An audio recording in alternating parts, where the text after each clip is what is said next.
Welcome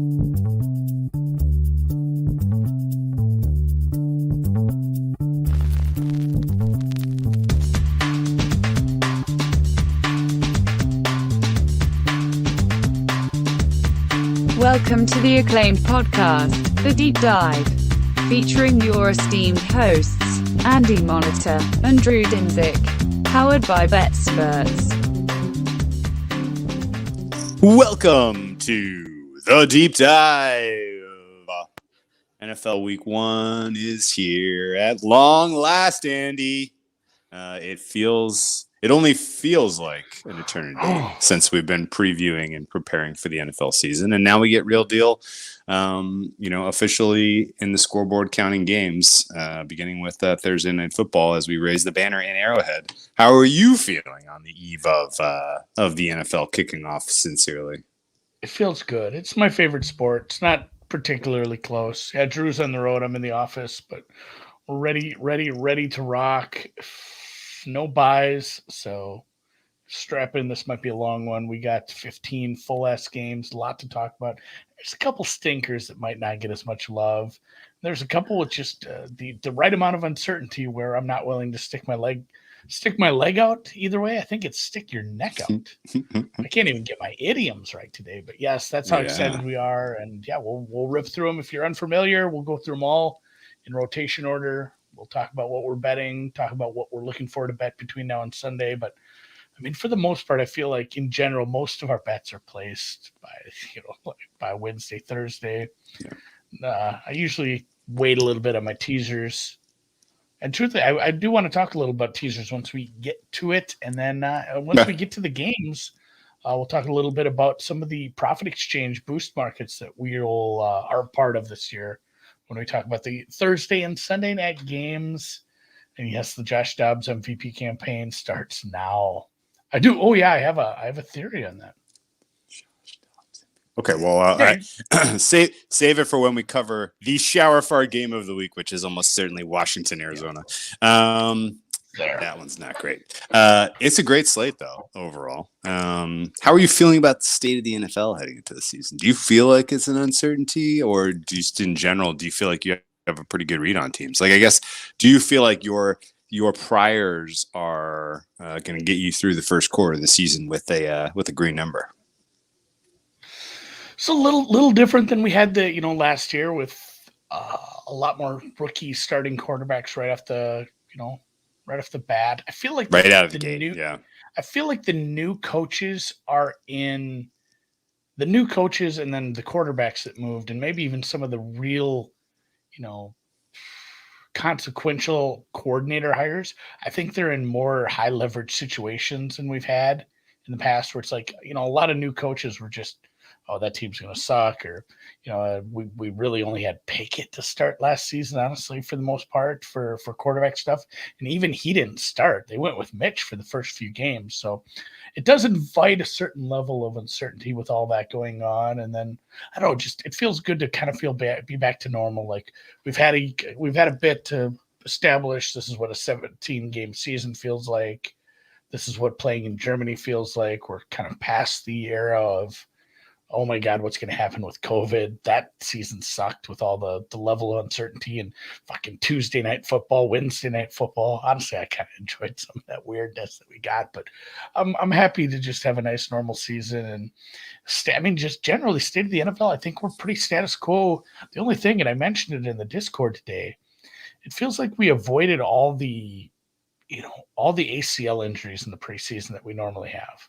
I know they've changed how much practice is and how much, how many reps you get and this and that over the years. That's come down quite a bit, but it's not as if we haven't had major injuries that are obviously affecting a bunch of these games. It's just like, it seems like there's always like 15 ACLs preseason. That was way down. It's just everything else, like freaking nerve damage and, season-ending bone bruises and God knows what else we're going to deal with. Groins, holding out, hammies, and holding out. There's been a lot of contract issues as well this year. So, okay, all right, that all checks out. It is funny though you bring it up. Is the The market is pretty clearly telling you that there are 3 teams that stand out in the AFC, 3 that stand out in the NFC. All of those teams, except for Cincinnati, have shuffled coordinators. At least one, in some cases. In case of Philadelphia, both. It does feel like there's high leverage new stuff going on all across the league. Bunch of new starting quarterbacks, a bunch of starting quarterbacks that were a little bit unexpected. Huge turnover, right? You got 3 rookies and 2 quasi rookies, effectively, and with I'm including Ritter and Howell in the unproven category. Jordan Love probably falls into that bucket too. So it's there are 6 quarterbacks that we really don't 6 quarterbacks we don't really know much about, and offensive coordinators. Half of the NFL switched offensive coordinators this offseason. So there's either going to be a lot of surprises to the good about, we didn't really know what to plan for this team, so they didn't defend them well. Or it's going to be a lot of kind of slop and kind of inconsistency and a little bit of extended preseason here. Some teams have completely shuffled their approach to the preseason, which is interesting. Like the Ravens used to take it very seriously. They didn't start Lamar Jackson at all. Everybody, I think, made rational decisions, but there's going to be a decent amount, I think, of surprises early in the season as we try to figure out who's good, who's bad, and otherwise with all of the new faces and new places. So let's start with the team that is changing offensive coordinators and raising a banner, and that is the Kansas City Chiefs. The buzz around this game has been about one man and one man only, and that is Travis Kelce, who has injured his knee as a hyperextension in practice with a bone bruise ? And that's one of a couple consequential injuries here for the Chiefs, which has seen this side get bet down from -7 in the middle of the summer to 5.5 right now, and I think actually 4.5 at some of the sharper shops offshore. So the big question is, Andy, will we see Travis Kelce take the field? And if he goes through his questionable tag, will you expect to see some pretty aggressive Chiefs buyback here? Well, I mean, yeah, if he plays, I don't know about the buy. I think you'll see a buyback. I don't know how aggressive it'll be, because I think, and maybe some people will be less rational than this, but I feel like if there's any inkling, if there's any chance that he plays, it's like a little more of a decoy, limited snaps kind of thing, which is tough because they already have guys that are, talked about like, hey, we can't play Tony for a full complement of snaps, even though he's technically a wide receiver. He's one of our starting 2. So it's tough, and it's a weird move because it's a tight end. He's the best tight end. But there's also this big step down to what they have for wide receivers. And honestly, like, I've kind of just resigned myself to completely avoiding this game altogether, because the pricing of a game is so much more complicated when Patrick Mahomes is involved. Like, what did we do the whole offseason? Like, oh my God, this offense is going to suck without Tyreek. And granted, it's not like some wide receiver step forward, but they certainly figured stuff out. A little bit of short timing for Andy Reid, but I'm sure they can put something together to figure it out. They have like 6 guys they can rotate through the receivers. They have a couple. Yeah, who's going to lead the ring around the rosy now, Andy? I don't know. It does seem like the rookie maybe get a little more time with Tony. Somebody said the MVS legacy game. I don't know about all that. We'll find out what comes. I honestly have no idea what the thought process is going to be for a game plan here with the receivers you have. Like, everyone's, we need more out of Sky Moore. Well, obviously we need more out of Sky Moore. It's just, I'm not sure if Sky Moore has more to give us at this point. So, yeah. I don't know. And it's not, traditionally you lose your biggest receiving weapon. A lot of teams would do what? I mean, well, hey, we're going to go heavier on the ground, I guess. Just doesn't feel like that's in the cards. No, I don't know why you would. There are teams that would do that. I'm saying it's just. Sure. This is not the kind of team to do that sort of thing. So, I'll be curious to see what the rotations look like, how often they go. I mean, down a tight end now, you're going to have to go. I mean, a lot more 11. So that means another. They played a decent amount of 13 last year, didn't they? Kind of a weird amount, actually. Who's the third tight end on this roster? I don't know. Without looking all right. exactly. Yeah, I don't know. I know Noah Gray is our now our T1 if in fact he doesn't play, which I don't think is a guarantee. I just think it's unlikely. Blake Bell is TE3. Okay, so I kind of get where that's you're what I'm saying. There might be a lot more three receiver sets with the complete lack and Kelsey. Right. We generally agree. Like, it's not really going to move the needle much in terms of expecting a significant downgrade in the Chiefs' output, because really Kelsey was a huge mismatch for sure in the passing game, and he's the safety valve, and he's the third down guy, and he's the comeback guy, and really having him healthy for the playoffs is what you really kind of are most concerned about if you're a Chiefs backer, Chiefs fan, Chiefs anything. So, I don't think it moves the needle on banner night a ton. I think realistically, the weaknesses you want to try to attack with this Lions defense is their secondary. Their front seven is also quite weak. Like, you're not going to have much trouble, I don't think, doing some innovative run blocking up the middle.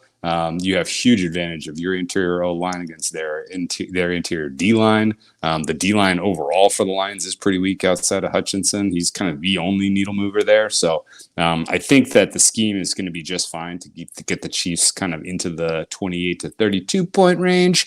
And the question about covering and total going over or under, to me, always came down to, well, can the Lions get into the back door here? That was always the question.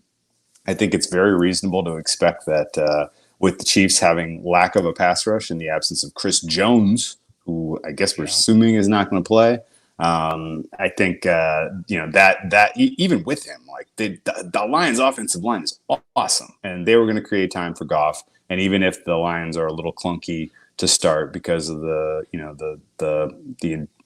just the intensity of the moment and the scene and the crowd and all that, like. Yeah, they're going to have an opportunity to come into the back door here. And now that it's down in the 4.5 range, I kind of think you have to pass on the Lions because backdooring for me was kind of more thinking about if they're down 14 points, can they score a touchdown to close the game? And at that point, 6 was maybe okay. 7's not going to get you there. You get to stress a 2-point conversion if they're going to go for it down 14 or not. And honestly, Andy, how many opening games of the season for college and NFL do you feel like land in the middle? I feel like it happens all the time. Like I'm kind of assuming this is going to end. I'm kind of assuming it's going to end 30 to 24, and we're going to middle this. Yeah, we're going to middle the side in the total. Yeah, it kind of has that width. We'll see. Yeah, somebody brought up the Jones, missing time, and I kind of retorted with, I kind of assumed a lot. I thought a lot of people assumed he'd be missing this, and I said I was probably 80-20 that he's out. A lot of that was built in, but the other part of that, it's difficult to make a big adjustment whether you have him or not versus a really strong offensive line. It's been a strength of this team for a couple years now. You look at the matchup when you're doing something like that. Obviously a bad secondary, maybe bad coverage linebackers. If you lose Kelsey, it hurts even more because it was just he's a plus matchup for 31 teams in the league and 32 in practice. But, if you're able to play a team who has a lot of question marks in their coverage, it's even more painful to go to Noah Gray at this point. So, yeah, I think you missed the number if you want. The Lions, there's 5.5s out there still. Like you can get a number. I just I'm not super excited about taking the worst of the number. And then depending how you feel about it, now that the total is quite a bit lower, this is you're not going to get a ton of opportunities to bet Chief team totals at home under 30. I believe it's just like 29.5 sitting there. That's just not something you're going to get too often. If you still think this offense is going to get, that's a pretty low number for them. Yeah, so I think we agree. This is fair enough. This is a pass on the side and total it now. If I had to lean, it was leaning over 52.5 because I think these teams will score. But Andy, let's put a pin in that until halftime tomorrow because I got a funny sneaking suspicion you're going to have Lions at a deficit and we're going to be making a case to take their lay points, whatever the halftime spread is, I guess, lay the 3, lay the 6, lay the whatever with the Lions to come back in that game. as they are trying to close a 2-score deficit, and we'll be able to do so without facing much of a pass rush. So that's kind of sitting on my keeping the powder dry for TNF. So the final question I have for you then is how many rookies are going to catch? Our friends at Profit Exchange hung that market. Yeah, catch passes. Over under 2.5 rookies. I feel like it's a boon for the over because Rice probably sees maybe an extra target. Free square. Kelsey's a 10 target guy. Like you got to spread those out somewhere, and yeah, it might be a free square. You got Gibbs as well. You got Laporta, and who was it? There was a 4th rookie, and it was like the 5th wide receiver in Detroit. And I'm not so sure if he sees time without some sort of injury. Antoine Green. We'll find out. I kind of want to check that out now. Antoine Green. Yeah, so. Gibbs, Laporta, and Rice. Rice getting the now more targets, I think, because this is a free square. So let's get some. Yeah, it'll be, and that'll be the, if you're not betting this, if you just want to enjoy the game, if you want to play props, play whatever.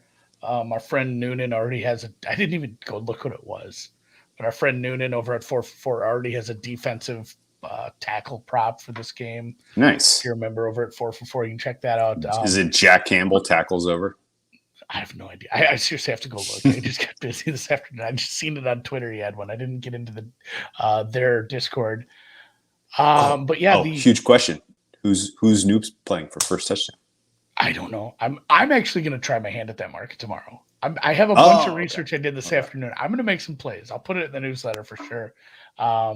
But we'll have to dig into some of that because honestly, if I don't have a ton of props, the only thing I'm going to be watching is, obviously what's the Chiefs game plan? That'll be super interesting, but that's not like a forever problem. Eventually Kelsey comes back is the assumption. The really interesting thing is what are they going to do with Jahmyr Gibbs? What's that entire offense look like? And is that secondary saved at all for Detroit, or is it equally as shitty and they're going to be in some of those 48, 45 games like we saw last year against Seattle? And I've said this before, I kind of hope all the defenses in the NFC North suck and all the offenses are, ceiling as promised, and we just have a shitload of fun games. It's like the anti-AFC AFC North, which I guess when Lamar was fun, he's had some fun. So. All right, on this Sunday, let's move down. Sunday. More positionless football. And speaking of positionless, Carolina is kind of in a bad spot here with the rookie quarterback, the new coaching staff coming together, and they've had injuries at both wide receiver positions already with Thielen, and Thielen's dinged up now. Not that he's the end all be all, but they don't have a lot to offer there. And now they've already had some bad reports with Thielen and Chark in practice so far. So this could be if we're going through the growing pains of the positionless football Arthur Smith Falcons, obvious growing pains for Bryce and not having some receivers or dinged up limited receivers, this could be a grind to watch. And the total reflects so much. The total is dipped under 40. We're sitting at 39.5 on this. Falcons are favored by 3.5 here. Did you have any look at this total when it first opened? Oh, yeah, without question. And this is one I'm going to throw out to the people to kind of give a consideration on secret pod play. This is the biggest mover, I believe, on the board from opener to now. If you look at May, back when it opened in May, it was like 46, man. Yeah, this was a big number at one point. When I really sunk my teeth in and did a handicap, kind of considering this one, I was seeing 43.5 as kind of market consensus. I know it's one of the sharper groups out there released an under 43.5. I agreed with that. And you can kind of tell when there's like a sharp release and it gets absolutely rat fucked like this that it's probably good. And there wasn't much probably good. when there no resistance. Are you trying to say just limited resistance? Because a lot of times, and you'll see this especially when bigger groups like this release on like college basketball, and it's let's say a smaller conference, and we see a total swing 10 points because that shit happens. There's buyback. There's always some buyback on those sort of things. It hits a point and it bounces. But this one, and there's been extenuating factors here, but this one really just was one-way traffic down, and you're still looking at Falcons 3.5 as well. Yeah, and I think Falcons 3.5 is the look here. Some of this is money where my mouth is on believing in the Falcons defense, but I think the Falcons can keep the Panthers well into the teens here. We're talking about an offensive line for the Panthers that's having major issues coming together and performing well. You're talking about an offensive skill position group that, as mentioned, is going to be missing a ton of important pieces, if not like outright missing them. Going to have some limitations. Chark was a missed practice. Thielen was a limited participant. Terrence Marshall was a missed or limited. He was a limited. It's worth noting on the other side of the ball, you have a DNP for Jonnu Smith and a DNP for Jeff Okudah. So it's not like the Falcons are coming in as perfect bastions of health themselves. I just don't know that I really care that those guys won't be available. I think that the Falcons are going to be able to move the ball fairly effectively in the run game in this one. And I just, in general, like their scheme matching up against this Panthers defense. The right side was clearly the under. It has moved enough to where I would say pass at 39.5. But I do think I played 3 for the Falcons. I still think 3.5 is a good bet. I make Falcons 4.5 in this game. So I think this is a decent opportunity to get on board with the Falcons team that I think is going to be a hot side early in this season. I just hope that the Falcons don't cover by so much that we lose all our value against the Green Bay Packers next week. That's kind of my only request. Falcons, get it done by 6. We don't need to sweat it, but I don't need you to win by 24-3 or whatever. So Carolina realistically could have trouble sniffing 10 points. I think that's how low I am on this offense in this game. So just from a straight power numbers standpoint, I make this game like 2.5. Okay, but that does not take into account the matchup. That doesn't take into the account that we're probably going to be looking at possibly dinged up or missing skill position players. And it doesn't price in any of the high end or, the long tail uncertainty to the offense for the Falcons just being good or Bryce's first game. It was always one where I was going to have to take my Panthers number and move it a certain way because it's the first start ever for a rookie. Yeah. It's on the road. It's in division. It's against a retooled defensive line. Honestly, I like both defensive lines. I don't mind what Carolina's putting out up front. I worry that's my only worry for Falcons 3.5 is that it gets sweaty because they don't score very much. If this run game runs into any issues up against that front seven, which there's some Derek Brown. There's some names there. It's good. There's some pieces there. It's okay. If they have problems integrating the new pieces and getting this figured out, this could be just a really ugly one. Like I still probably make this total like 38.5, 38. So here you go. You ready? We didn't mention Brian Burns' hold in. I think he probably plays. He was doing drills and whatever. I have him playing. I think we didn't mention Frank Reich's slow start to the season. Does that impact Carolina? Maybe. I mean, that definitely felt like that was kind of. Some people have them preseason. Some people have betting Jacksonville because of it.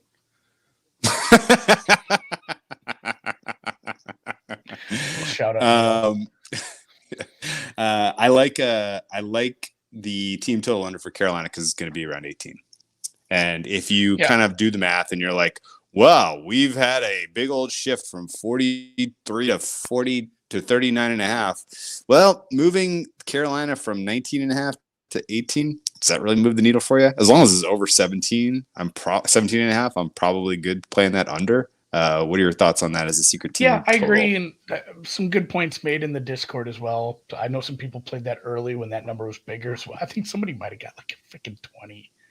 When really? Was like 40. Well, it was like 43 with a 3-point spread. So it was like 23 and 20. I think somebody got it. My push probability on 20 is pretty low. Yeah. Yeah. So I'll put a pin in that. That might be secret team total. I like that quite a bit. Overall, I like even at this completely depressed total, I like the under better than Falcons 3.5. And God bless you. Hopefully this offense gets going. All right. let's look at all my edges this week are weak except for 2, and I'll point those out. I have one honestly, total so I love, and one side that I one, freaking love. Okay. I love week 1. It's a great chance to answer all these questions we've been asking all summer. It's a great time to watch these teams come together with new coordinators, new rookies, new pieces, free agents, offenses. But it sucks to bet sometimes because these markets have just been sitting there for months. Forever. Basically, all the movement this week is injury based, Nibbling. and it's just nibbles here and there. Like week 2 is kind of my jam, so I don't have a ton of bets this week. Okay, I got a bet in Houston, Baltimore. I kind of sprayed this week. This is an under for me. I played under 44. I tip my hat. Thank you to whoever bet this up from 43.5 to 44. I appreciate the under. I like every matchup for the defense for the Ravens against the Texans offense. I should just play the under in Jags Colts and make it a 3-for-3 betting unders in the rookie QB games. But this one's ridiculous. 43.5 for the Ravens Texans doesn't make any sense to me. The Texans are going to have, I think, a run heavy approach that matches up poorly against Roquan Smith and company. Marlon Humphrey not expected to go in this one, which is kind of interesting. But it's not like who's that? That unlocks Nico Collins. Like I'm really not afraid of the Texans passing offense here at all. This offense was really, really, really sketchy during the preseason, and they are not healthy on the offensive line, really in any way, shape, or form. So I think this is going to be another ugly one. Right now we are we're at John Mechie DNP. I didn't know that. We are at Mark Andrews LP, Ronnie Stanley LP. I think this is probably going to be a pretty lousy game. Ultimately, I think the side, if you had to play one, is probably the Texans, but I don't want anything to do with getting involved with a rookie QB in week 1. So this is a fat pass on the side, and I'm just going to sit on my under 44. What do you think about that play? Not something I like to bet in week 1 or honestly all that often, but when the value presents itself, sometimes I do. Like this 10 is short according to my pricing. And then again, on top of that, I don't want to call it narrative stuff, but the stuff that's maybe not as easy to quantify in my little spreadsheet. First game for a rookie quarterback, not only his first game is on the road. His first game is on the road against a much, much, much better and more experienced coach. His first game is on the road against a team with a bunch of good defensive pieces. His first game is probably throwing to some receivers that he might not be throwing to later in the season. I honestly think these young guys kind of usurp some of the targets and spots later on in the season. It's just a really ugly one. That said, boy, 10, once you get to double digits, those back doors are kind of wide open. Like, it's like, hey, my team's up by 17. Well, it still doesn't feel all that good at that point. So I don't love double digits here. What if 17 is because they're winning 20-3 though? Yeah. Kind of feels like it could be a case too where, this is a spot where maybe look at the first half, maybe look at the Ravens. I know it's not a Wong teaser, but 10.5. We've kind of proved there was another little hot spot there at 10.5, 11, where you can tease through 10 and 7, especially in a game like this where one team's a decent sized favorite with a total that isn't terribly high either. So so it's interesting. So we're on opposite sides in terms of where we would lean side. Do you have an opinion on the total? Because it sounds like you don't think the Texans are getting to 17, which I also don't think. I think it's a touch high. Like, if you go look right now, I know FanDuel's 43, but in some of the other legal markets, there's 44s. DraftKings is a 44. There are 44s out there, and yes, I'm kind of in the Ravens alts, like Ravens minus 13.5 range. Where I do believe 30 burger. It's a really, really poor offensive output for the Texans once we get to this game at 1 p.m. on Sunday. I think it could be another one where this team total is just going to be so low as well, where it's another 16 and a half. Yeah, this is we're looking at like 27-17 here. Team totals. Yeah. So team totals are real dicey when you get under 17. it takes a lot. You can get a 44 right now. You can get a 44 under at Chris. So somebody still likes this over a lot. I don't know who. They're just kind of maybe betting on Monken and the Ravens to get to 30, I guess. Yeah, I mean that's. I don't know. We'll see. The main narrative, the news piece, the cycle around the Ravens has always been, the Ravens offense is going to be so much better. We got all these pieces. I still think that takes time to get, essentially 3 pieces that are coming together as wide receivers between a rookie, a guy who hasn't played much due to injury, and then a grizzled old veteran that apparently has been lately used in camp. I'm worried about OBJ kind of making it through the season at this point, honestly, but they still have Lamar. They still have enough pieces. They still have enough of an offensive line to be good. Yeah, if this does go over, it feels like it's because we see blowout. Okay. So let's keep agree moving. with you, but I like Ravens -10 a little. Okay, let's keep cruising here. I'm really just counting on the Houston offensive line to just continue to not show up, because if they play well and they give CJ Stroud time, I'm going to be sweating that one. The no opinion for me on Cincinnati Cleveland, but I'm intrigued to get your take on what is effectively a wave of confirmation that Joe Burrow is just fine, and combine that with somebody went and bet the hell out of the Browns. It is down to 2. There was not a big kind of bounce here for the Bengals with the new Burrow news. Browns, I don't entirely get that, but somebody's pretty excited about these guys. Total sitting at 47.5. That is too low by my numbers. I think with a healthy Joe Burrow, I make this game closer to 50. But I also don't really know what to expect in terms of overall just familiarity in division, first week, blah, blah, blah. Browns answering. So I did not play this over. Kind of a wide range of outcomes potentially in this game. So I was just really not willing to get involved. What is your read on Bengals at Browns? Yeah, Patrick in the chat, apparently he likes the over as well. I'm with you, not nearly as bullish. I'm not at 50. I'd make it like a 48.5. I think it's a titch low. That said, early on in the season against a divisional opponent on the road, I worry that we see, maybe the kid gloves with somebody with an injured calf. It's it's still a soft tissue injury. It's still a muscle strain. It's still something, it's the same conversation we just had with Travis Kelce. Is your goal this year to beat the Browns in week 1, or is your goal to make it to the Super Bowl? I know you still want to win your division. You want to win your division games. This is an important road test. But if it comes down to, hey, we need Burrow to throw it 65 times today, I don't know if I'd trade that for 1 win in September. I'm not saying no team's going to tank or like half-ass a game, but I feel like the game plan is going to be more conducive to making sure he doesn't get murdered by Myles Garrett, I guess. I wouldn't be looking at a lot of deep stuff here. I wonder if this offense is a little more conservative. And truthfully, like the total, even though I think the total's a little low, I mean, I went and did the math for the Discord guys too. I went and looked at Wong teasers with high totals. There wasn't a big difference either way, but at 2.5 in a division game at home, I'm having this all my teasers. Yeah, all my teasers. And yeah, and somebody's pointing out, like, Watson did look horrible last season.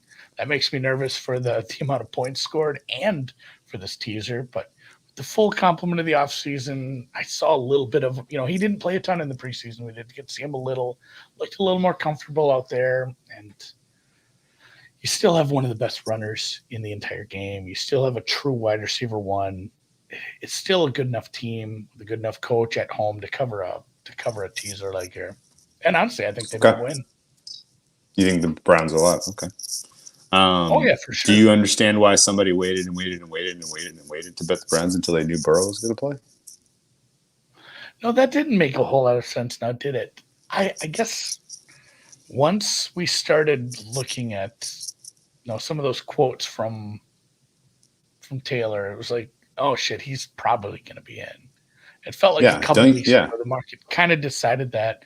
But then at the same time, I don't know if that's where I'm wondering if someone has some sort of information on what kind of game plan they're going to roll out here where maybe Burrow is, hey, he looks great in practice. Hey, he's playing, but kind of on the DL, he's not 100%. We're kind of worried about it. Well, okay.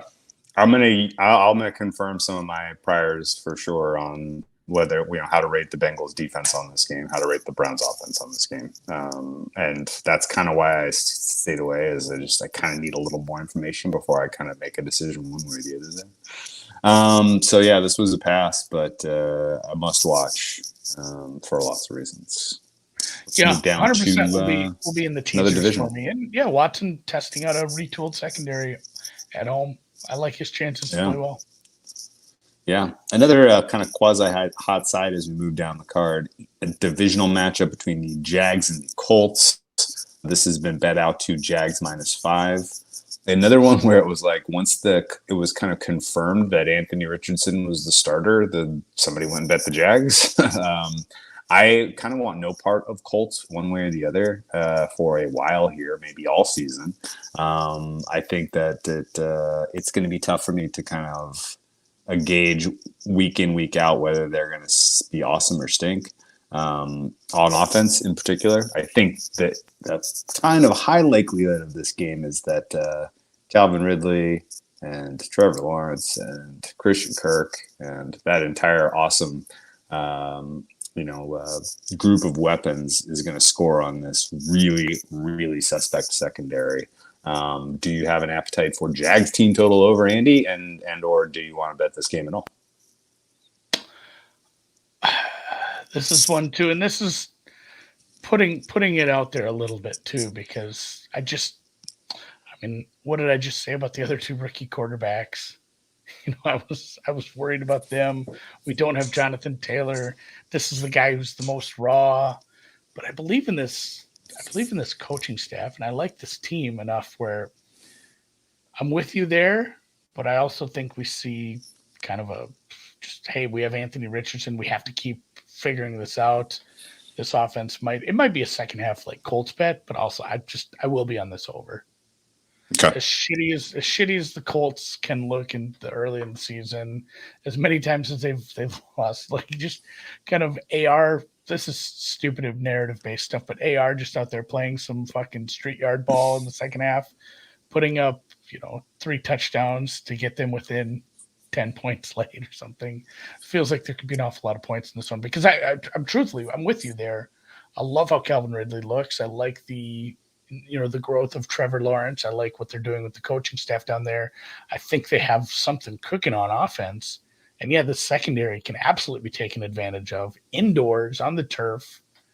So yeah, it could be just a kind of a bloodbath first half and Colts make the score look not so bad in a game they never really were in. And we see 50-55 points in this here. So yeah, I don't love the Colts for probably the first half of the season unless they really, really stink on defense and we're able to take advantage of a few spots where they'll have some advantages. But I know a lot of people that like the Jags here. I like the Jags plus the Colts being a sneaky points team because this is a Jaguars defense that I'm very not sold on.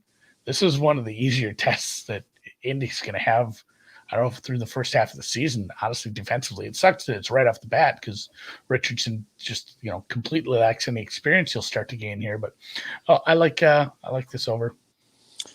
Shaq Leonard, for what it's worth, was a full participant in practice, so he probably goes. That was enough news for me to say, okay, well, let's just let this one lie.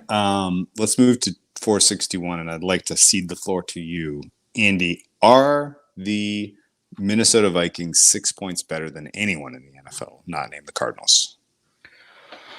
This was the biggest disagreement with the market I have right now, and I didn't see it coming until I started putting it. So, and I pulled the market prices from a couple different places. When I say the market, I took, what the market's actually saying from the look ahead lines, what InPredict has right now, and then a couple other places, kind of just to see where am I compared to some places that at least supposedly are, the market as in general, and then also with some context of where some of these lines have moved this week. And yeah, the Bucks let me look at this too, because I pulled some. So this bothered me enough where I went and pulled other people's power numbers, and I know some of these are maybe not the ones you want to be using as a guideline, but like Team Rankings has one, PFF has one, Massey Peabody, and Tampa is very low in some of these, like 5.3 points below average. Yeah, and then in Predict it was 5.3. I have them like 3. I have them like 3 points worse. And if it weren't for Baker Mayfield, they'd be a lot better. This is still a pretty decent roster. Yeah. Still a little more into narrative town, but some of the stuff I dug in on Bowles and what this coaching staff is going to look like, and what the plan is this season. I'd forgotten he had a quote, and it felt like an excuse at first. But I read his quote, and then I looked at him like, oh, yeah, this guy got hired on like March 30th. And we talked about this in the previews. We had the Brady retirement, we had the Arians thing, and then they bring Bowles up from defensive coordinator. And the draft was, several weeks later. And, oh, your head coach, get ready for the draft right now. And he said he felt handcuffed. The team was picked. Most of the decisions around how the draft was going to go was already decided. He didn't have a lot of time to implement, what he wanted to go ahead for with that season, even with the whole summer. He says he's in a lot better place. I still don't think he's a very good coach, but I still, and yes, I know Evans has a groin injury. It looks like he's fine. I watched some practice footage. I'm going to be sad if he just goes down right away. But man, he was not on the injury report. No, it's just been kind of this thing that was nagging a little over the summer. Oh, I thought that was his contract. No. Maybe he is obviously, and if anyone was motivated to get traded, because he is an absolutely a mid-season trade kind of target for some teams. But this is one where I'm probably tickling money line too. Oh, you have two good wide receivers on the outside. You have a guy who's proven he has a decent deep ball. I get it that Baker sucks sometimes, but he's always had a good enough arm on the outside. He has two, you bring in Byron Murphy, whatever, it's still going to be a bad secondary. You have Harrison Smith, Byron Murphy, and then whatever. You don't have a ton of pass rush. You don't have a ton of anything on defense.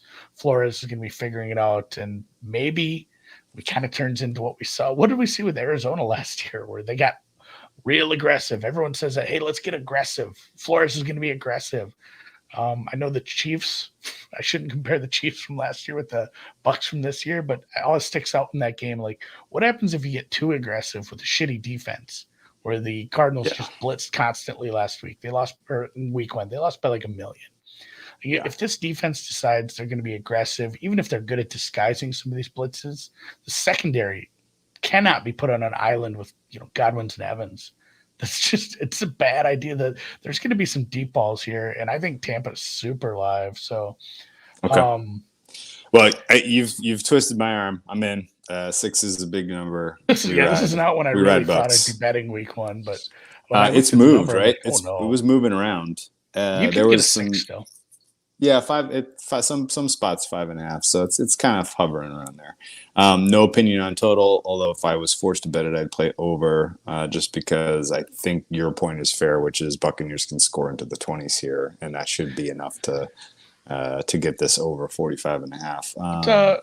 Somebody asked, what's your PR on Minnesota? I make him about it's almost a neutral. Hang on a second.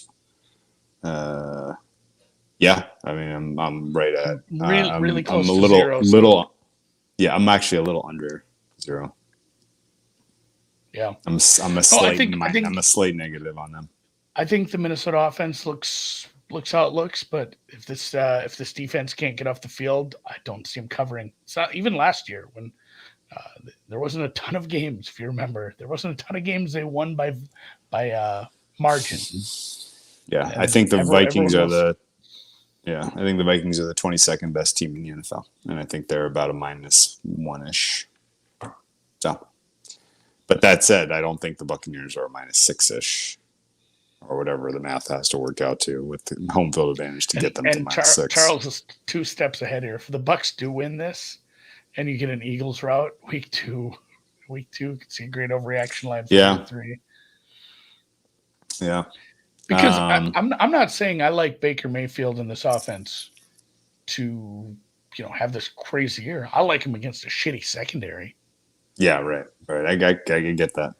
I mean, you sold me. I'm in Tampa Bay. Let's go. Yep, Tampa's +6. aside.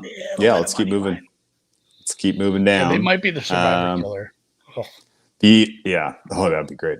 The only over I played all week 1 is in the Big Easy. On record as Saints basically being Vegas South. On record as Saints defense being huge regression candidates considering personnel lost. And I think the pass rush in particular does not impress me going up against the 32nd best offensive line. I think this is a score and answer type of game for these two teams. Things are trending well with the Titans coming in relatively healthy in terms of weapons. Things are trending well with just in general their defense, everyone being somewhat banged up, if not just flat out hurt. So I think the Titans defense is going to be a little under, a little less impressive than people are expecting in this contest. And this one could realistically, should I think will crush 41.5. I think this could be a big number when it's all said and done. Like, why is this 41.5? I think people are very down on the Titans offensively, but like you said, one of the main reasons to be down on them is a terrible 32nd out of 32 offensive line, and it's against a pass rush that doesn't takes 2 to tango. A lot of people.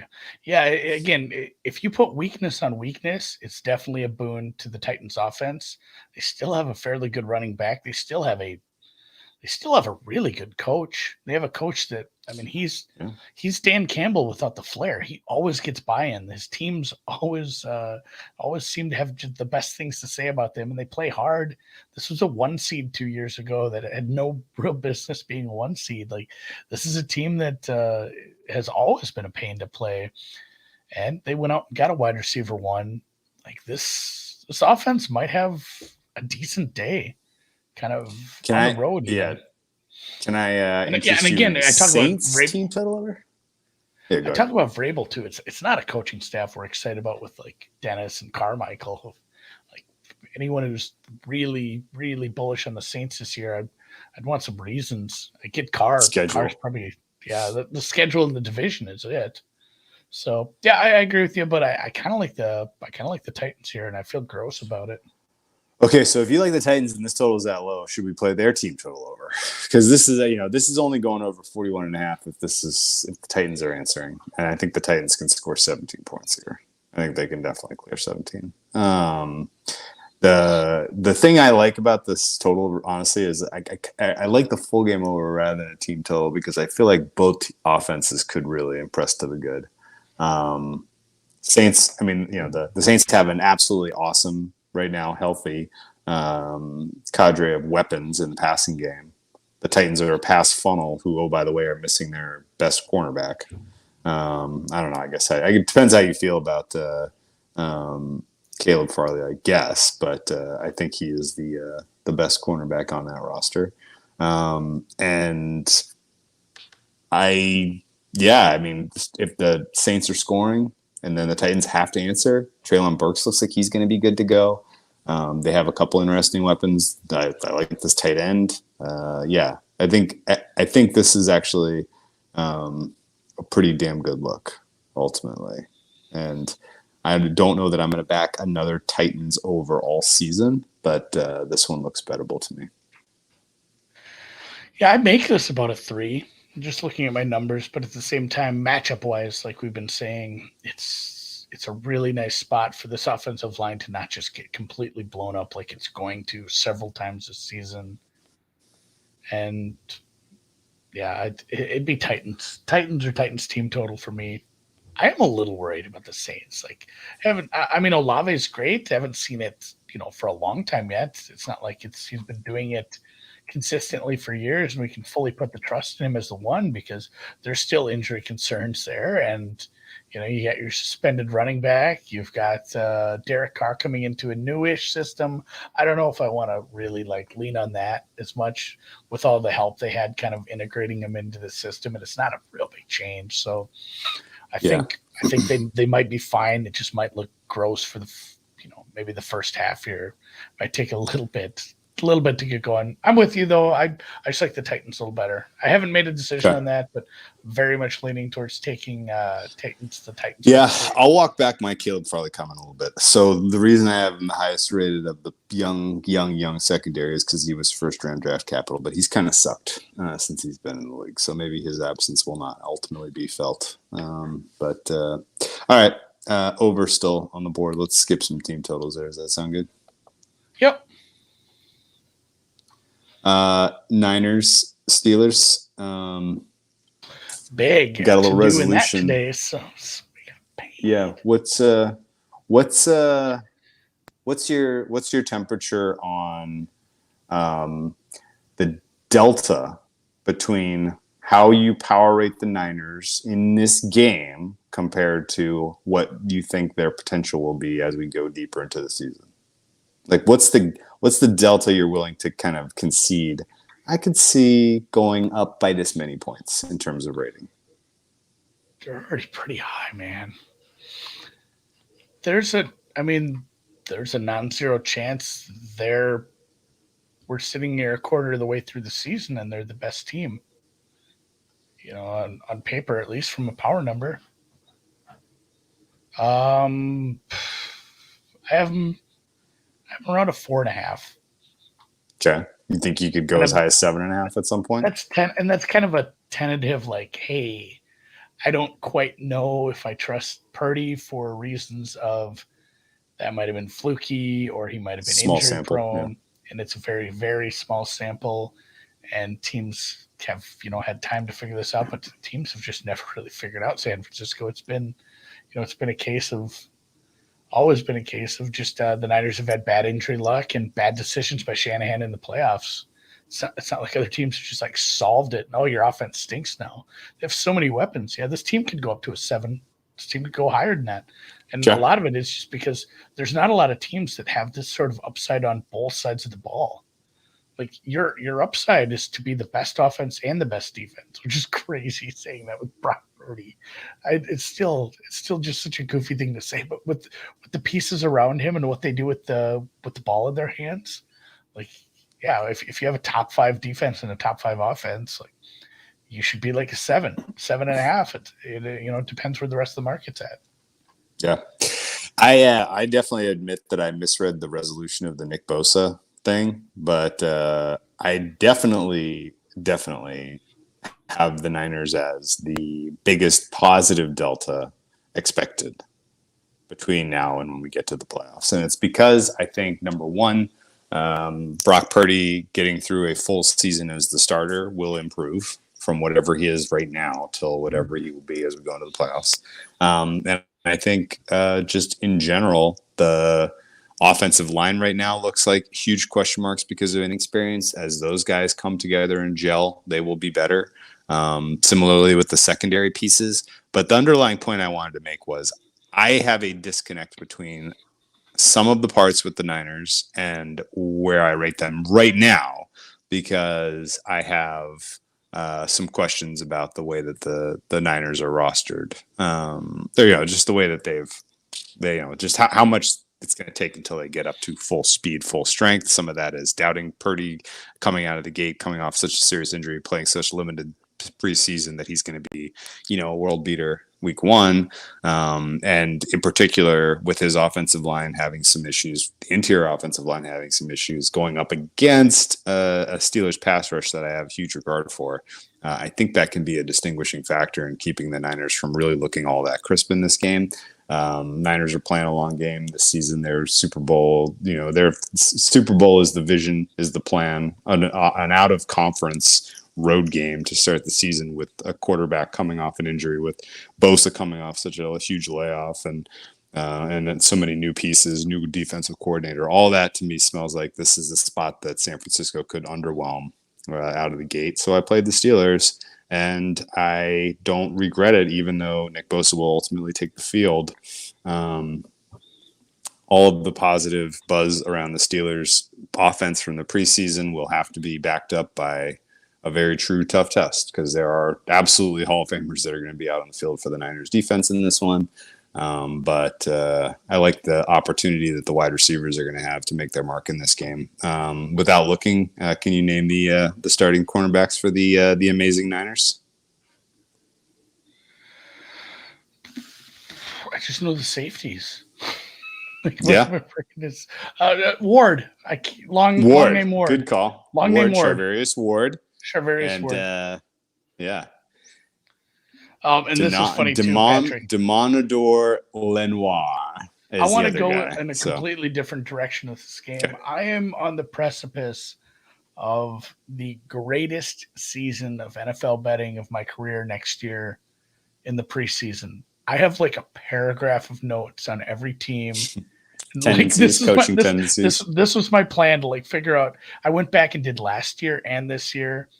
Nice. I went and like what do teams do when they have joint practices? How much are they playing? Like, because the more and more I looked at preseason, if you can get a good read on what a team's going to do, you get like 4 or 5 points of CLV on some of these stupid games where, like, why aren't we just betting Steelers on the open every week? Hey, they're going to play their starters a bunch more than anybody else. And it's funny too, because that's my notes on the Steelers. And as Patrick points out, their first team was just flawless. They were so good. And sometimes it was against backups. That said, I think that matters because those are some young players. Oh, it definitely does. Week 1? Yeah, I think that matters that they got 6 or 7, drives. I think all of them were touchdowns. They looked good. Pickens still could use a little more separation. But on the opposite side, Purdy only got 3 drives. He got 1 in the second game. He got 2 in the final game, but it was against Chargers backups. Wasn't against, super competition at that point. So it's a little worrisome. My general feeling is that I'm not going to be adjusting the 49ers after this game. That we see a close game, and this is another teaser leg I love. Low total at home, non-conference opponent, and a team that should be coming in sharp because both sides of the ball, the starters got plenty of preseason action. You got a really good coach, and I don't see the Niners winning this by margin. If they do, I love this total or this teaser getting out to 8.5. And nice. And again, it's another one with a low total. I like this a lot. I knew you loved the Steelers. I kind of had a feeling you'd like this one a little too, but this is kind of a nice, even against one of the best teams in the league. Like, when do you want to play Purdy? As close to his elbow injury as right possible. Now. Yeah. Right now. This weekend. I agree with all that. Somebody guessed Merton Hanks. Merton Hanks has an enormous neck. All-world neck team. All-world long neck team. Here's the other kind of fun thing. I really, really hope the Steelers win for a lot of reasons, Andy. But mostly so that Niners Week 2 side stays under 7. Because that'll be a bet against the LA Rams.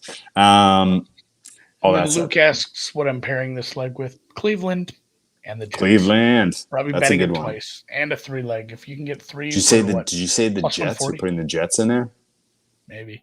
You're going to stink it up with the Jets? Okay. No, that's fine. Maybe I stink that's cool. I know you're cold in the Jets. You're prerogative. All right. Before we flip to the second half of the podcast, Jesus, how are we at 58 minutes? I suppose it's a warm up. I do have to say, you guys, that more memories are made when you're there for live NFL action. And when you need tickets, Ticketmaster's got you covered as the official marketplace of the NFL. Ticketmaster gives you more ways to find your perfect seat.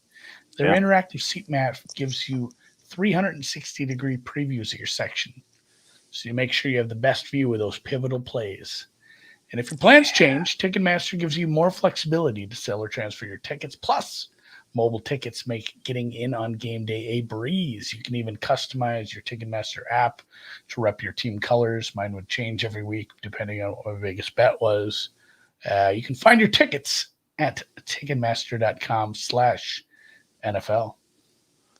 We didn't even mention George Kittle maybe not playing for the Niners, but that's fine. Andy, the ticket, I felt like that was leaning towards him playing. I'm like 70-30 he plays, I think. Okay, how about Trent Williams DNP? Does that matter to you? Was that just a veteran thing or what? I don't know. Was it? I have no idea. I didn't even know he was I hadn't really got a strong feeling either way. Okay. Can I ask you about the Ticketmaster thing real quick? There's a lot of games you could go to this weekend.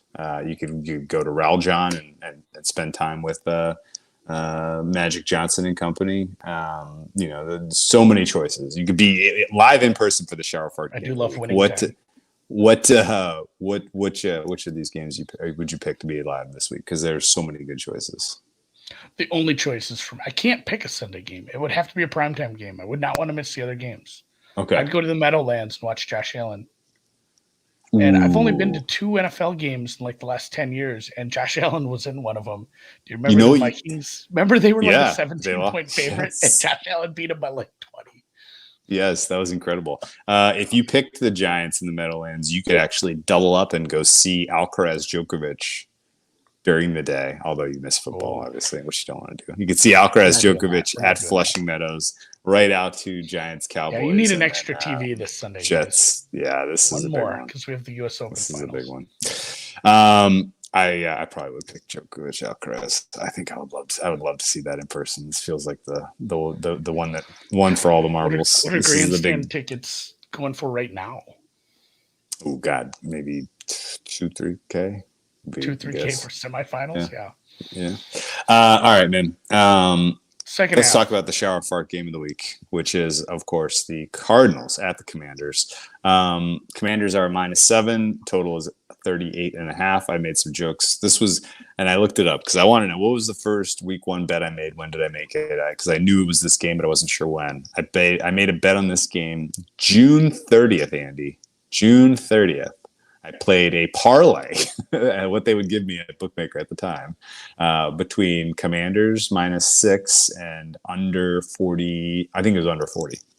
I figured I should just play this now because there's a decent chance that the Cardinals quarterback situation could be pretty ugly come the end of September or the end of August. Turns out it was not until today that we found out that Josh Dobbs, who I did not have on my radar as the potential starter for the Cardinals, will be taking the opening snaps for this team up against a defensive line that absolutely kicks ass. I know being that was the one thing I got right this preseason. It's when he got signed, I'm like, well, he's their one right now. You got to start him ahead of either of the other guys that's playing. We saw the preseason. We saw the joint practice with Minnesota. And Dobbs looked good. Dobbs has looked good in the preseason. He's fine. It's still not good. It's not a good situation. It's you're missing key pieces you're key pieces away from being a good team at basically every single part of your roster. That's why obviously it's not breaking news here. Their win total is 3.5, man. This is a really, really rough team. I even made a case today that I am in disagreement on the market with the Cardinals as well. I think there's a good case that they could be 8 or 9 points worse than a neutral team right now. Wow. Because sounds plausible. We get teams to that point not every year, but we do get teams to that point where they're 8, 9, 10. How low did we take Miami that one year when they really started the season weak? They were a 24-point dog at one point. So there's a case that the market's not, shitting enough on the Cardinals at this point. This number should be bigger. If this is always the thing I run into is I'm waiting for 7.5 because then I'm teasing it. In what fucking universe does that make sense to say out loud? I'm waiting for a worse number. It's not. You don't cross the 7. You don't cross the 7 if it's not 7.5. But this isn't a bad teaser leg. And this isn't a bad. This is going to be a very popular Survivor. I love Howell. The big reason I don't love betting on this on this team is it's not fun to bet on a quarterback you haven't seen very much, even against a shitty team. It could be like the Howell disaster game. You have one of these games every year where it's like, oh my God, a really bad team. Like, oh, the Cardinals started 1-0 and oh my God, they went 1-16. It's like the Jags did that one year.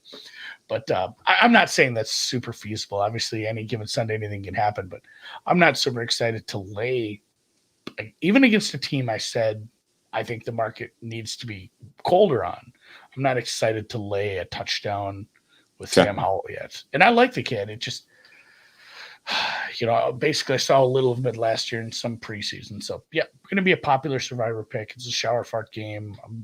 Of all those Sunday games at one, this is the one that's probably going to make the fewest TVs nationwide, man. Yeah, that sounds about right. Josh Dobbs only has 2 starts in his career, Andy. They both came at the Pittsburgh? tail end of last year for the Titans. One was a 27-13 loss at versus Dallas, and then he gave us all a very sincere scare at the Jaguars on Sunday Night Football, Week 18. That was the 20-16 loss. I don't regret playing the parlay. I got a nice seal. Yeah, I'll probably throw this in teasers, even though it's a strong leg. It's a low total. It's a home game. I guess I don't care if I'm crossing 7. It'll go in a teaser leg. You heard it here. Okay. I dig it. And also, to be fair, and Gannon never did confirm that Dobbs is a starter. That's just a report from Rappaport. So here's the Rappaport. Did you see the math? No. Or the sequencing? All right. So Gannon comes out and says, "Hey," they ask, "Hey, who's the starter?" Not Dylan. Yeah, go pound sand. Yeah. Can't get it from me. Won't hear it from me. And then later in the interview, he or somebody else said the team knows who the starter is. So I think by saying that, somebody just went to somebody else in the team like, "Hey, who's starting?" And then they told him, and then Rappaport reported it. He's like, Rappaport probably asked, here's the key. Yeah. I will say there's a couple of Commanders injuries that matter. Terry McLaurin was an LP today. Chase Young was an LP today, but I think they're both going to go. Turf toes aren't great. I worry about pushing off, but it sounds like he's okay. I saw a little bit of footage where he ran in the straight line, so good. Early start for the West Coast Cards, by the way. Let's keep cruising down the old rotation order here and talk a little Packers Bears. My Super Bowl pick. Oof. Your Packers aren't healthy? Question mark. What the hell happened, Andy? Talk me through this. What's going on here? Has a hammy. Their backup, who I don't believe in, has a hammy. You know what this is? Musgrave breakout game. They have tight ends. They have 2 good running backs. They still have. Even if Doubs and Watson are both out, I guess at that point your rookie is your wide receiver 1. I liked him. I like that guy. Jaden Reed. I think Reed and Rashee Rice have some sneaky fun games this week for Kansas City and Green Bay. Yeah, that sucks if you're going to be starting like Malik Heath. I don't know. I'm looking at some of the backup wide receivers here too. That's a made-up player. It could be Malik Heath. I get that they're both rookies. There could be a ton of 12 personnel where both of those rookie tight ends are on the field. I think that's going to be something we see anyway this year. But I think those tight ends get like 8 targets apiece because why wouldn't you just be doing that? Getting Jones some balls out in space, bubble screens for I'm going to say something. The bubble screens for Dontavian Wicks. Okay. I'm just saying backup wide receivers. So it is a divisional game. The Bears being a short favorite is still not sitting quite right with me considering their defense. I don't believe in either defense, obviously, but I still have to see it from field. So this got, this took some Packers money. It got bet down. And then with the news today, this total got bet down a point and a half, maybe even 2 in some places. Yeah. So I'm not touching it now. Honestly. Kind of I think ultimately this was an overlook if this was in the middle of the year and everybody was healthy, because it's early in the season, because they do weird shit at Soldier Field, growing the grass out super long so that the players are get like slow starts and all that weird stuff. So it's probably going to be a little bit of a clunky game. The fact that the Packers are going to have healthy bodies that match up with the insane linebacking investments that the Bears made in the offseason feels a little weirdly, kind of consequential. I do think, though, that the clear rubric of can the Bears score, to me, comes down to, are they facing a CB1 who matters? Because if you are, and DJ Moore is well covered, then I think Fields will struggle to pass the ball. And Jair Alexander, for me, counts as a CB1 who matters. And I think he will take DJ Moore relatively out of this game. So I think the Packers can still win, but I do expect this will be quite a lot uglier than most of the other NFC North tilts we will see this season. If there is a spot where Green Bay's defense can be successful, like Alexander and Rasul Douglas, that's a good cornerback tandem. I know the Bears have receivers now, but it's still early in a work in progress. And yeah, obviously it's a coin flip game. The Packers are live, but boy, that's not what Bears fans want to see, is a home loss right off the bat when they're so hopeful. Bears fans on Twitter are very sure of double-digit wins. I need to see a lot of things. And yes, best of luck to them. Yeah, the Packers defense uncertainty is bigly. I'm kind of with you too there. I'd want to bet this over once we have a little more, but with two wide receivers out, with being on the grass down at Soldiers Field, being the level of uncertainty with both offenses at this point, we can just move on to Denver here. Okay. I think just if you're excited about the Bears scoring points, just you're gonna have to hold your breath until probably week 5, maybe week 6, where they really have a breakout, because they face a lot of good cornerbacks between now and then. Moving on to Denver, Las Vegas. Do you have an opinion on whether? Actually, let me ask you before even getting into this game. Did you read the Sean Payton quotes where he basically undressed Russ Wilson before on the eve of the regular season? Yeah, he's going with feels like a red flag, Andy. Yeah, he's going with the. I wish I knew the name of the character that Ermi played in Full Metal Jacket. It's just I'm going to be very mean to you to motivate you. Like, not only like if that's what he's saying in public, what is he saying to his face? Like, what is he saying behind closed doors when he's yelling at him in practice or in film sessions and stuff when they're watching last year's? If he wants to be mean, he can just pop in tapes from last year. I can just berate him. Look at you, stupid idiot. How did you ever win a Super Bowl? It's like a Danger Witch. Just show him the Danger Witch commercial. But yeah, he doesn't seem to like Russell Wilson. I wonder what the long-term plan is here. I loved, again, harkening back to the preseason. I loved that first preseason game. They came out and kind of said, "Hey, we're just gonna put him in for a little bit." It sounded like it was gonna be a drive or two, and they kept him in for like 4 or 5 because he didn't look good. And I think without saying it, he kind of said it like, "These guys are playing until they show me something." I don't know if he'd have played him the whole game or anything stupid like that, but he kept him in a couple more drives basically until Russell went out and did something. So I do believe if there's anybody that can motivate him to bounce back, a Hall of Famer eventually, Sean Payton can. I don't want to bet on it early. I don't want to lay points with this team. No way. No, thank you. And then on the other side too, we have Garoppolo bouncing into a new spot here with.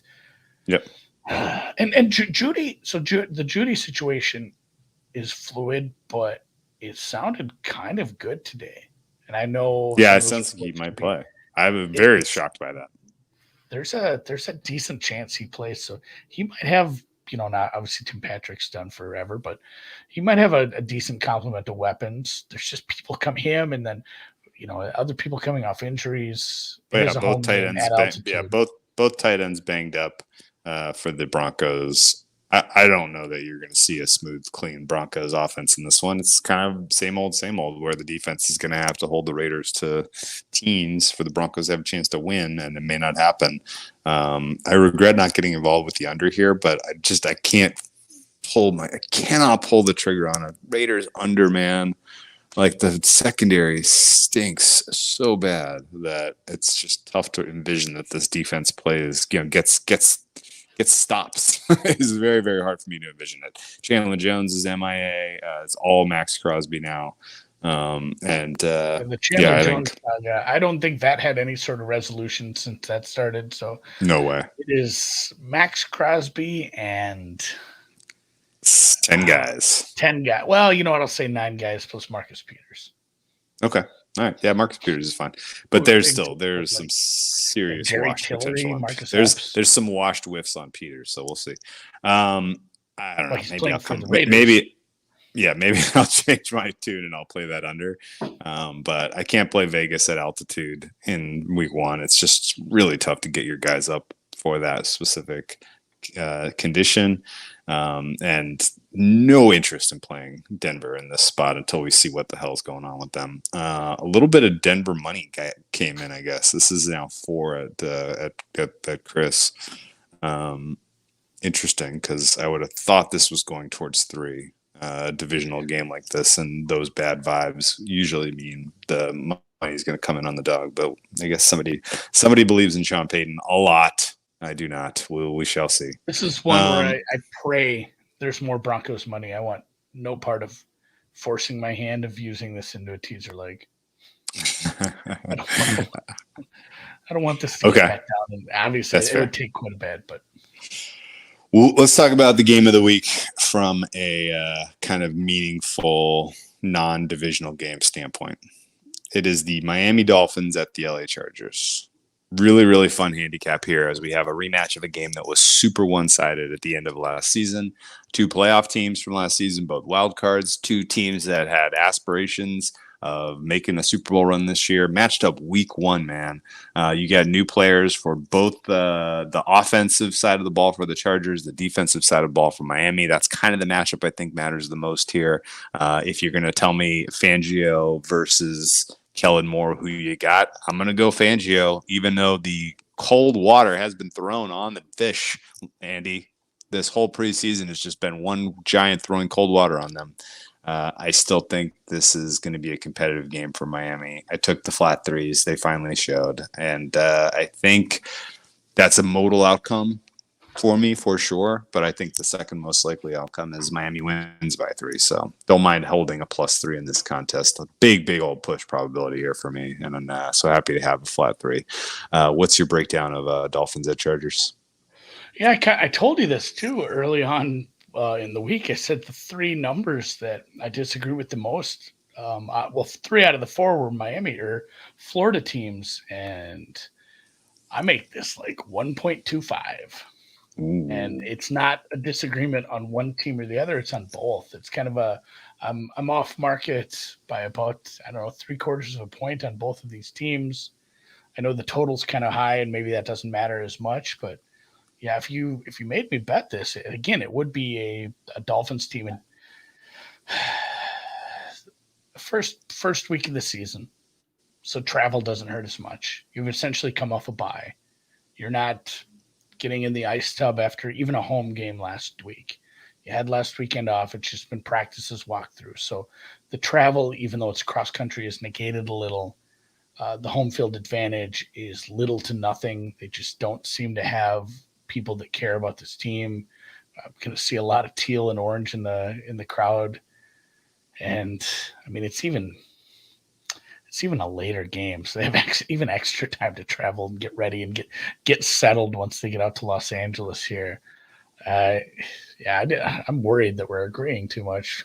We're either going to have a great week or a terrible week, but yeah, this was pretty early on the card where I said I got to start playing devil's advocate and try to talk myself out of betting the Dolphins, and I just can't do it outside of. I guess Waddle has something midsection-y Could be ribs, could be abductors, could be something, but it didn't seem like it was the most limiting injury at this point. So I think he's going to be fine. Despite having some strengths in the secondary, some strengths on the in the pass rush, I don't love this matchup for the Chargers defense even at home. And I mean, this is kind of full strength Miami. I think this was once I went back and looked at it, this was my biggest what ifs. That'd be a fun episode during the offseason, like things we wish we got, we didn't for one reason or another. And man, a full season of this offense would have been something. Go look at Tyreek's numbers with like basically 5 games of Teddy and Thompson. They have something cooking down there for sure. I don't think it matters what they figure out at running back at this point. They have the pieces to compete anywhere. This could be one of the best teams in the AFC, and I'm not going to just buy in on a Chargers team suddenly. We've fallen into that trap for years and years and years. So, yeah, I like the dog. I like the dog money line. Yeah, the list of practice participation for the Dolphins was long today. The only one that I was like a little like, oh man, really? Was Teron Armstead did not practice. Yeah. I don't think he goes. You don't think he goes? I'm mad at Tyreek Hill. I got rope-a-doped by Tyreek Hill here. He just said, no, he's fine. He's just old. And I kind of assumed that was true, but maybe old means like he can't play. Like that's not good. I don't. I'm kind of like 70-30. It didn't seem like he was trending that way. Maybe I'm wrong. Yeah, I don't know. Maybe somebody in the chat has an idea. 50-50. Well, no. I'm telling you from when he initially got hurt, Tyreek Hill was like, oh yeah, he'll be fine. He's just old. For sure. So yeah, that's a little concerning. We'll be watching that space. Tyreek Hill is cleared of all charges. Yeah, and that's the other thing too. Is like, yeah, there are guys like this where they skip days, they get veteran days, they have ailments, and suddenly they're good to go for the weekend. That would be best case, even with them out. Yep. I make this like 1.5. Okay. Also, the total has been widely discussed amongst the Twitterati. Yeah, hit me with your thought, because it's going to 51. Yeah, I think it's fine. It's like 51. That's a good total for this. My numbers say under, but I can't pull the trigger in good conscience. I don't have some good case for this to fly over, or for both offenses to be so stymied that this should be in the mid 40s. I don't have a good case for you there. Okay. I think this is an under game, but I mean, maybe if it's 51, maybe I'll get involved. I'm going to probably play a couple more unders before it's all said and done. Let's talk about Philly, New England. This is one where, again, there's been some pretty aggressive two-way action in the market. It's been bouncing back and forth between a flat 4 and a 3.5. I know that's not super consequential. Push probability on 4 is non-trivial, but it's not big. I would tell you that getting 4 with New England feels like a good bet. I've made that bet, and it's entirely on the basis of I think there's enough New England can do in terms of wrinkles in the offense to give this kind of new look Philly defense some tests. I would expect that the New England defense absolutely matches up with what is one of the better offenses in the NFL, Philadelphia. You're looking at probably one of the lower totals you're going to see for Philadelphia all season, and that's right. I think ultimately I just have such a high modal outcome of Philly winning by 3 that taking 4 with the home Pats was my plan. We talked about this when we previewed the Pats, that I was excited about taking the 4 in this spot, and I finally did it. Do you have any strong disagreement with me? What was the Devontae update? Devontae Smith? Devontae Parker. He was a limited participant in practice. Another limited. I've heard whispers that that's worse than we think, and then you have the Juju Smith-Schuster knee might explode thing. So okay. I'm a little worried about the receiving core here. It's all Ramondre Stevenson all day, every day. They have They have Ramondre. They have good tight ends. They finally have an offensive coordinator. I agree with you that this number is probably a little big for a road team replacing both coordinators and figuring it out a little, especially if the hangover is actually a real thing.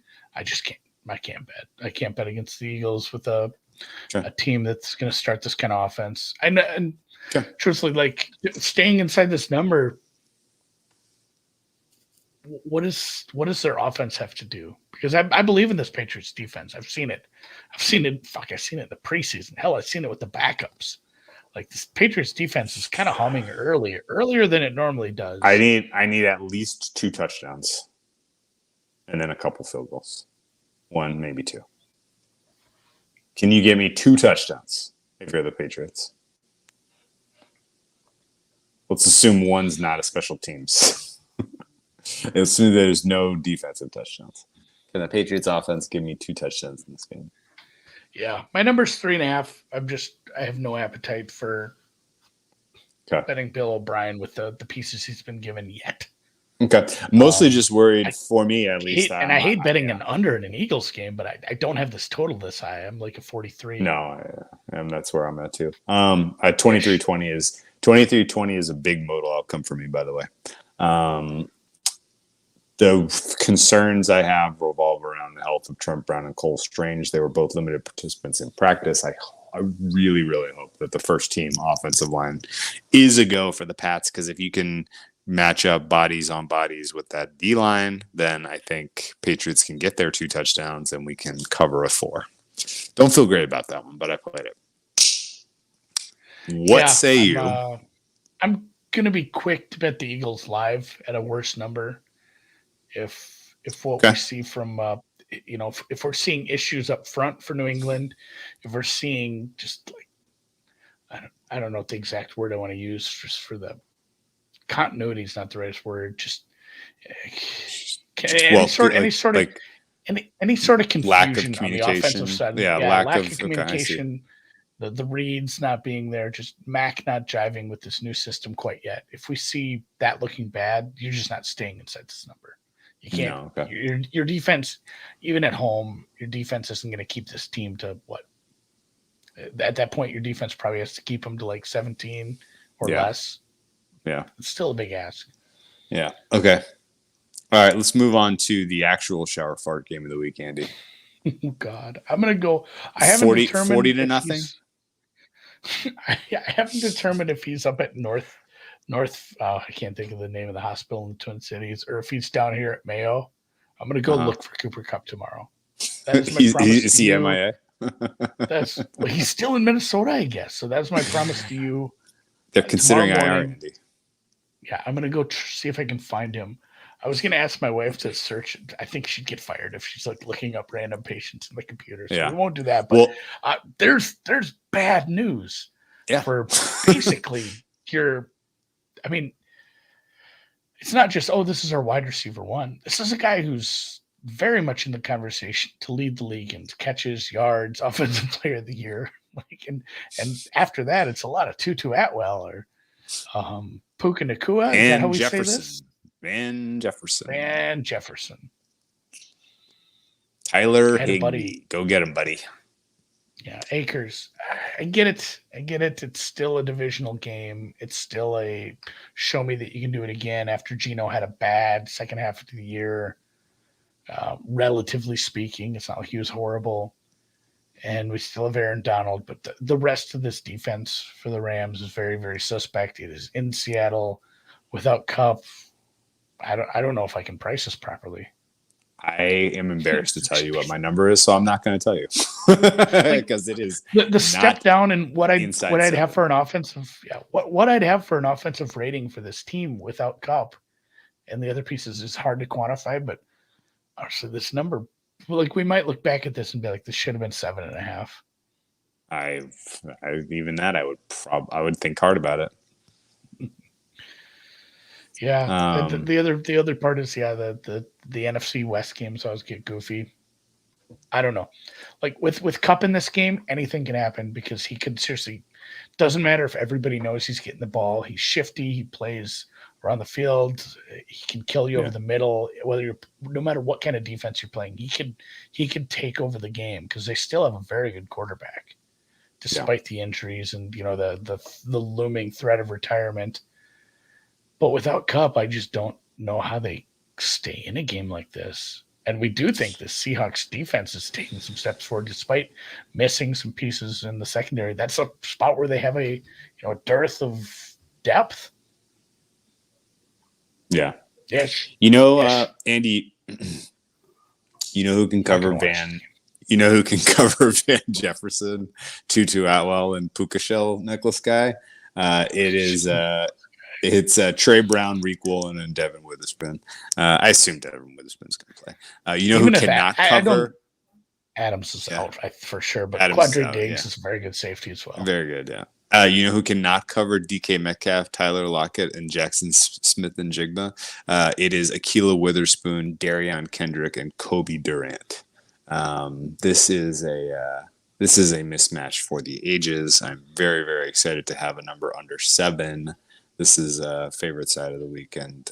Again, I'm going to have to do some if this is a competitive game, I'm going to have to do some soul searching on how I'm pricing the Rams. There's a lot of, what do you call that when you have the same name as someone else? I don't know if there's a word for that. A homonym? No, that's just words that sound the same. Oh, but there's a Bobby Brown, a Kobe Bryant, and a Michael Jackson in this game. Oh wow! Just a lot of people with the same name, Bobby Brown. I haven't thought about Bobby Brown in a long time. That's where I'm at on this game. I don't want to bet it. Bless you for your namesake. Thank you, Michael. Namesake. There's a lot of namesakes in this one. All right. Favorite side of the week. I don't have anything else to add. I think this is largely going to be another preseason game for the Seahawks in terms of tune-up. And it's another one too season where really starts.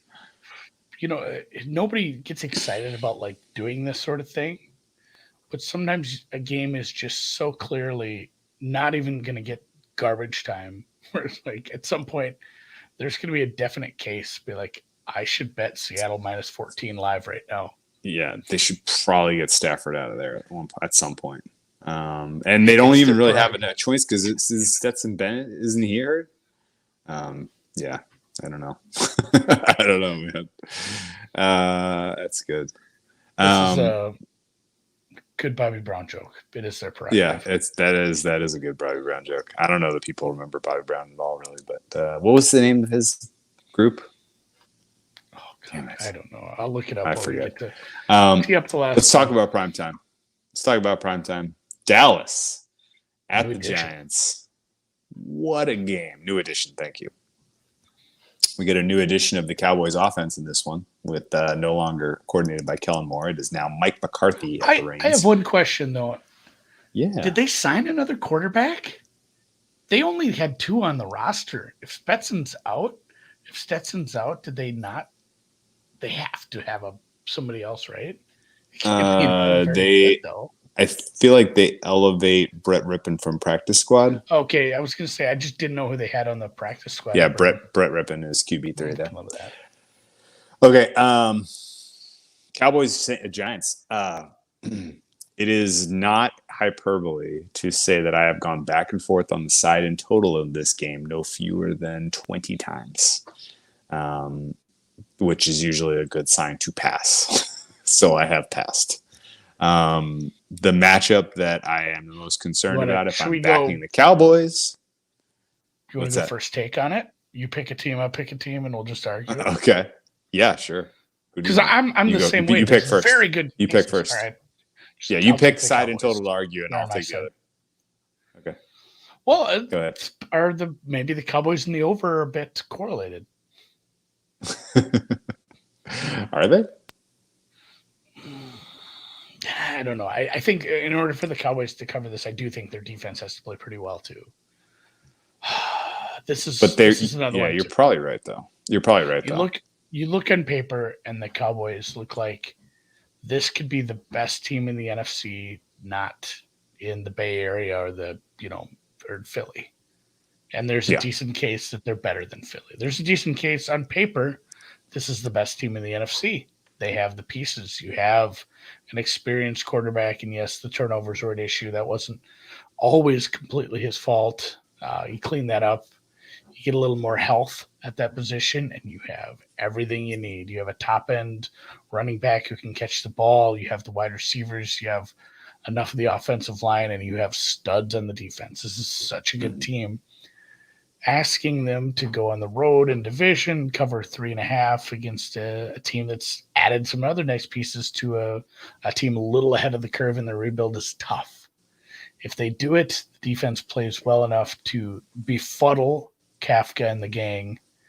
And I mean, it has to be at the end of this game. If Dallas covers this game, at the end of the game, we have to be saying good things about Mike McCarthy's play calling and decision making. There isn't a, geez, McCarthy looked like shit, but they still won because the defense just played an all-world game and the Giants couldn't move the ball. Like, we really have to be saying good things about his, role right now as the head play caller and everything. Yeah. The case for the Giants is they're better than they were last year. They've added pieces. They're healthy. They're very healthy. Everyone who matters is expected to go here. You've had a full entire offseason and preseason to get your guys right. I like how much they've played certain players in the preseason, and they have looked sharp. Go back and watch some of that Giants-Panthers tape. This Giants offense is primed right now. And they're going to have some unique looks for the Cowboys defense because the Giants offense is coordinated by smart men. Dable, Kafka are smart men. And I think it's reasonable to expect Daniel Jones takes another step forward this season with more weapons to pick on. And in particular, the one that scares me if I'm a Dallas backer is Darren Waller, who is healthy right now and looks great, has vibed with Daniel Jones in the preseason and can pick on the weaknesses in the one soft spot in that Dallas defense is really their off-ball linebacking core and some of their safety play. And, oh, by the way, don't look now, but Jordan Lewis, Donovan Wilson, Sam Williams, all non-participating in practice. So you're all of a sudden looking a little thin on defense. And with Tyler Smith not participating in practice with a hamstring injury, I worry a bit that the pass rush could be a little bit of a disruption to this Dallas offense. All that said, Wink Martindale's defense can still be exposed because he blitzes too much and he leaves his cornerbacks on islands, and they can't match up at all with CeeDee Lamb. No matter how you slice it, that is not a matchup that you're going to win. And I think CeeDee Lamb, top receiving for this week, is a fun play. I think that market is for the taking. Somebody made some good cases for him to have a lot of yards after catch against some of the outside guys. Oh, yeah. But I liked him. Yeah. I liked him in receptions over without even knowing what the number was. Was it 8? He's going to continue to probably be 6.5, 7.5, right? Okay. Like he feels like it's a 10, 12, 15 target game. Yeah. Yeah, Dallas, and it's Adahef's pointing out, solid against the blitz. The blitz, if you are, and the worst part about being solid against the blitz for the other team is it leaves you really on an island outside with two really good, boundary wide receivers. You have a good slot guy. You have a tight end. Pollard, and somebody made a case against Pollard. Hey, he's never been the guy. Well, maybe that rears its head down the road. I'm not so worried about that in week 1 when he hasn't had the wear and tear of being at a minimum a 2-down back. I think Pollard's going to be fine early on. That's something to obviously monitor. It's just a weird spot for me with the Giants because Waller is going to be a nightmare matchup a lot. We've already seen him driving really well with Daniel Jones, but I'm still somewhere in between. This team put enough pieces together to get it together, and this team wasn't actually good last year. Like down the stretch, they won 3 of their last 9 games, and they were against bad teams. Like this team did not play well against good teams in general.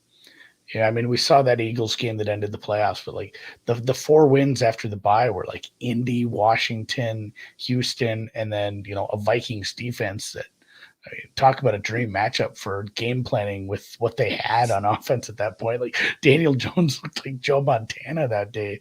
It's kind of the narrative I'm going with Baker Mayfield doing the same thing this week. So I do think the Giants are taking this step forward. It's just roster to roster. I think this line's pretty fair. Yeah, I think that's really what the problem is. I don't have much more to add. I think we've covered this game, and I'm excited to talk about it at halftime. Sunday Night Football. I'll tell you that much. Yeah, and I don't know if it's 100. Kickoff. Not sure if it's up yet, but the market will make. And I'm curious what you would bet in this. I don't have a price. What is our problem? It is more turnovers.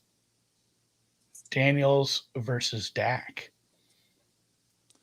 Ooh. Daniel Jones is his last name. We call him Daniels. Daniel versus Dak. More Dimes v Dak. And I think you probably go lay a half on it, so you can't have a push. Oh man, I'll take Jones minus a half. Yeah, I mean, I think there's a realistic percent. There's a realistic chance here that he's under pressure pretty aggressively. I think 3 sacks from Parsons is reasonable, and maybe a forced fumble in there. Here's my kind of angle on the game that I just wanted your real quick opinion on. They're laying a lot of juicy. They're writing a lot of juicy -3s on Dallas. They're writing a lot of juicy minus or plus 3.5 for the Giants. This feels like the game that ultimately, who cares what the result is? We're taking extra vig from both sides on this one. Do you know what I mean? Yeah. You know what I'm trying to get at? Like, because ultimately, I don't think this is. I think it's a fair median to be right between 3.25. We'll say 3.25. I think is a fair median here, but I think the distribution is pretty broad. Like, if Dallas is kicking ass, like they could win by margin, surely. And I don't think that if you have confidence in Dallas, I don't agree at all that buying on to 3 as opposed to just laying 3.5. Selling to and vice versa. 4, playing -6.5, whatever. Yeah. If you want, Giants, that's a great point. If you want Giants, take him. I mean, take the points as well, but lay some money line, baby. Lay some money line to take +3 and at -101 or whatever it is. Like, forget the juice. Like, I think there's a lot we don't know about how this game's going to play out, and I think there's a lot of players that are going to write -120, -122, whatever, you name it. Like, if I was a bookmaker, I would just be like, I kind of don't really care what happens on the rest of Sunday because we're going to make a lot of money in Sunday Night Football both ways. So don't really care. Secret pot it's like, you know what it is, Andy? It's like the opposite of the Thursday night game, where if I'm a bookmaker, I'm like, God fucking damn it, we're going to get middled on the side of the total. Yeah. It's going to be an auspicious start. It's going to be an auspicious start, but they're going to take it all back on Sunday night. What was our favorite team total? Should we just go Carolina under? And then we can Carolina under is a damn good one. When Bryce is like plus 150 to be rookie of the year. I mean, you think they're scoring multiple touchdowns? No, I don't. Especially if there's uncertainty at the wide receiver. So, yeah, Carolina under 17.5. Under 17.5. All right, let's get it. That nail biter betting. Yeah, we did not talk about my favorite total of the week, which is the under in the Buffalo Jets game. We'll talk about that. Give it a minute. We got time. I think these are two top five defenses, two offenses that have questions swirling. I don't know that the new look Buffalo physical running attack, tight ends on the field is going to ultimately bear fruit in week 1. But I definitely know that the Buffalo defense is being underpriced here in terms of what people are expecting out of the Jets offense in this one. Really good CB1 wide receiver 1 matchups on both sides. Like, basically everything you look at, you're like, God damn it, they got the perfect player the defense to match has the up with advantage. that thing. You might have 2 Hall of Fame quarterbacks. You have at least one. Josh Allen probably has to do a little more yet. I mean, he's been great, but you have 2 Hall of Fame quarterbacks probably, and there's still so many spots where the defenses have the advantage. Yeah. Probably addition by subtraction at the coordinator spot for Buffalo there. And I'm kind of with you on that one. It's gonna suck when that's an ugly game, and I probably still lean Buffalo. I've cooled a little. I think the Jets' long-term hopes are good, but it's still a bit of it's like a YA novel, like a Judy Blume book. They got to find themselves a little. It's going to take some time, some soul searching. So give it a minute there. Hard Knocks always screws with how we feel about a team. I didn't watch any of it, and people who are super fired up about the Jets from watching Hard Knocks, I mean, okay.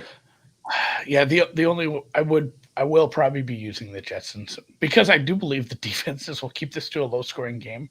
I still think the Jets is a good teaser leg. Okay. All right. Yeah, I can't argue that. I don't think this is a runaway Bills. I think the Bills win. It's going to be by 3. This is a good game. It should be a good, close, low-scoring game. And if it stays under 40, you know what? This is an alt-under for me, I think. If it stays under 40, I'm not going to be surprised. The Jets defense played Josh Allen and the Bills so well last year. And they're strong. They look stronger to me this year. I have some questions about how the Bills' offensive line is going to hold up against this pass rush. There are definitely signs. And this sets up Buffalo well. If they do get a close win here, they might be a bet on for a handful of weeks where people don't realize that the offense is capable of ripping other defenses a new one. They just can't beat these guys effectively. So exciting. Okay, good job, man. That was fun. I enjoyed that so much. I hope you guys enjoyed that too. I'm so pumped. I love just sitting here rapping with Drew for a couple hours about the week. I'm excited to put together some teasers. I'm excited to look at some props. I'm excited to tail some people who are smarter than me on props. That's usually my prop methodology for both pro and college. And yeah, I'm jacked to just sit down and watch some football tomorrow. We'll catch you at halftime tomorrow, guys. Yes. I will be home and a lot less gross. So I'm excited for that. You do look pretty rough. You're a little greasy tonight. I have not been sleeping while or showering. I've been traveling way too much. Ridden hard and put away wet, as they say. An old leather sweat.